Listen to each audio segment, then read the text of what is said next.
Oke, assalamualaikum warahmatullahi wabarakatuh. Kita kembali lagi membahas seputar Facebook ya. Jadi ada salah satu teman kita ini bertanya, kenapa akunnya ini dibatasi sekitar 180 hari. Jadi 180 hari ini ya sekitar kurang lebih 6 bulan teman-teman ya.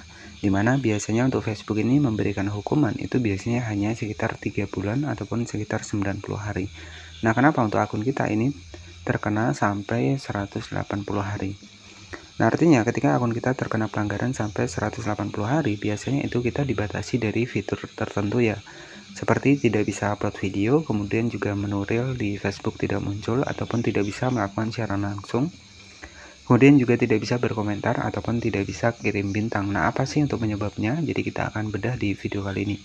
Karena sudah banyak sekali pertanyaan tentang pelanggaran untuk di Facebook ini, yang sampai sekitar 180 hari teman-teman ya. Nanti kita akan bahas, pastikan jangan di skip agar teman-teman juga paham ya. Oke, nah di sini kita langsung saja masuk ke bagian dari aplikasi Facebook seperti ini, dan ini merupakan akun utama saya. Oke, di sini teman-teman bisa perhatikan untuk jangkauan dan juga kinerja dari akun saya di sini tetap bertahan walaupun saya jarang upload ya. Nah, apa yang saya terapkan di akun saya ini? Jadi yang saya terapkan, saya berfokus pada satu tema konten ya. Artinya ketika konten teman-teman tentang berkebun ya fokuskan tentang berkebun ya. Ketika memang konten berkebun kita ini banyak sekali peminatnya ya. Jadi kita harus tahu untuk menentukan minat dari penonton kita agar penonton kita ini tetap bertahan walaupun kita jarang upload ya. Nah, di sini membuktikan bahwa saya jarang upload, masih ada impresi sekitar 11.900, kemudian jangkauan 3 detik di sini 19.600 ya. Nah, jika kita cek di bagian lihat semua seperti ini. Nah, ini real teman-teman ya. Kemudian juga di sini ada pendapatan iklan stream, ada bintang, ada jangkauan, ada interaksi. Ya, ada impresi 11.900. Nah, selanjutnya di sini memang saya sering bilang kepada teman-teman, fokus pada satu niche konten itu akan lebih mudah akun kita ataupun video kita direkomendasikan ke topik yang sama ataupun yang sesuai. Sehingga ya jangkauan kita akan tetap bertahan. Sedangkan tuh teman-teman yang lain terkadang satu hari nggak upload pun untuk jangkauannya itu turun. Sedangkan saya di sini jarang upload ya, karena saya juga aktif di media sosial lain. Di sini jangkauannya masih tetap bertahan ya. Nah, selanjutnya kita akan bahas nih tentang di bagian dari Facebook ini. Sebenarnya untuk aturan di Facebook yang sudah dikeluarkan oleh Facebook ini sebenarnya memang harus kita terapkan ya, harus kita terapkan di akun kita. Jangan sampai kita melanggar kebijakan-kebijakan di Facebook ya, karena dampaknya ketika kita melakukan pelanggaran berulang itu hukumannya akan semakin berat ya.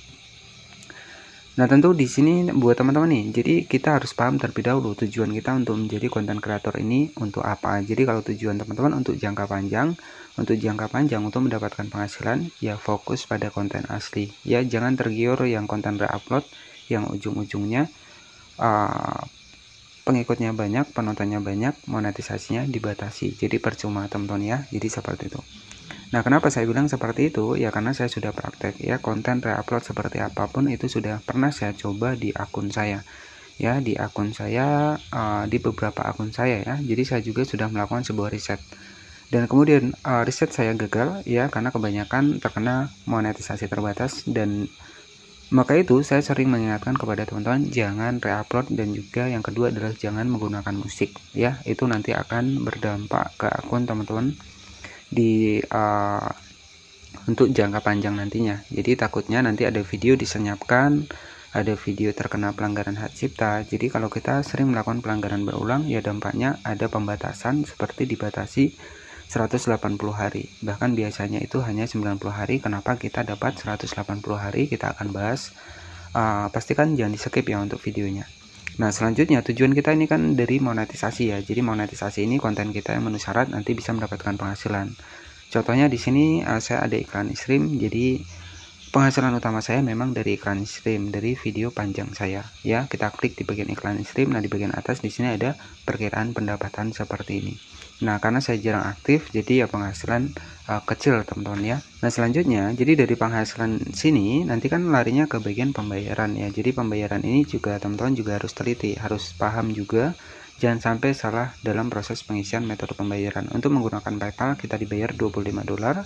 ketika menggunakan via rekening bank ya, itu kita bisa dibayar harus menunggu sekitar $100 terlebih dahulu. Tetapi ada updatean terbaru di monetisasi kreator konten untuk saat ini, dan semoga saja yang menggunakan via rekening bank $25 semoga saja sudah bisa dibayarkan. Ya, nah selanjutnya kita akan bahas tentang pelanggaran yang 180 hari. Kenapa sih kita terkena pelanggaran konten di 180 hari? Itu karena kita melakukan pelanggaran berulang. Jadi sebenarnya Facebook ini sudah memperingatkan ya, berulang kali kita melakukan pelanggaran maka pembatasan akan semakin diperpanjang. Teman-teman bisa cek di bagian dari Google Chrome ya, teman-teman nanti bisa masuk di bagian dari memahami pelanggaran keaslian konten terbatas. Nah, ini diakibatkan karena kita sering melakukan re-upload, teman-teman. Nah, di sini teman-teman bisa cek di bagian bawah, kita langsung ke inti dari pelanggaran untuk di Facebooknya ya. Jadi di sini teman-teman bisa cek ya. Nah, kapan halaman profil saya mendapatkan kembali akses monetisasi ya? Ya, ini adalah sekitar 90 hari.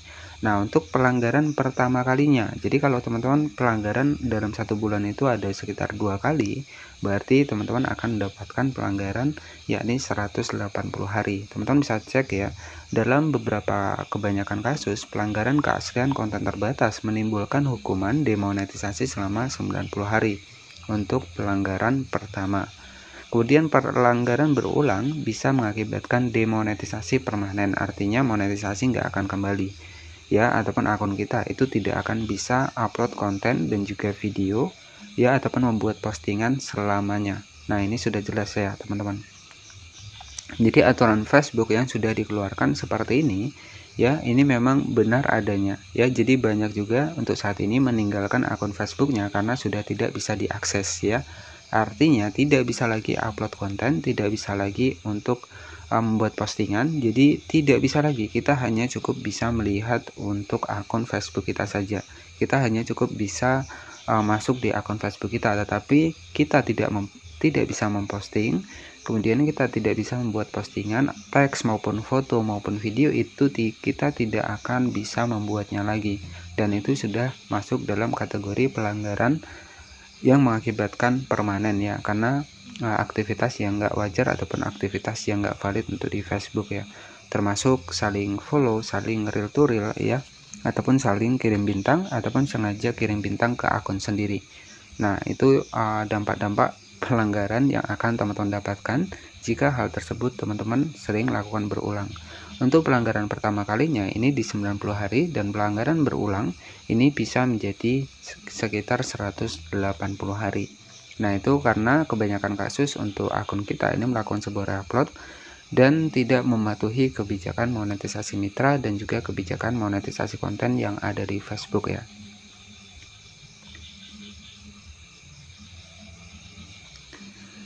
Oke, di sini kita masuk ke bagian Facebook. Jadi intinya tujuan teman-teman ini jadi intinya tujuan teman-teman harus tertata terlebih dahulu. Jika teman-teman ingin mendapatkan penghasilan di masa yang akan datang nantinya, ya itu saran dari saya, fokuskan pada konten original ataupun konten yang kita buat sendiri, kita rekam sendiri pakai HP kita, ya.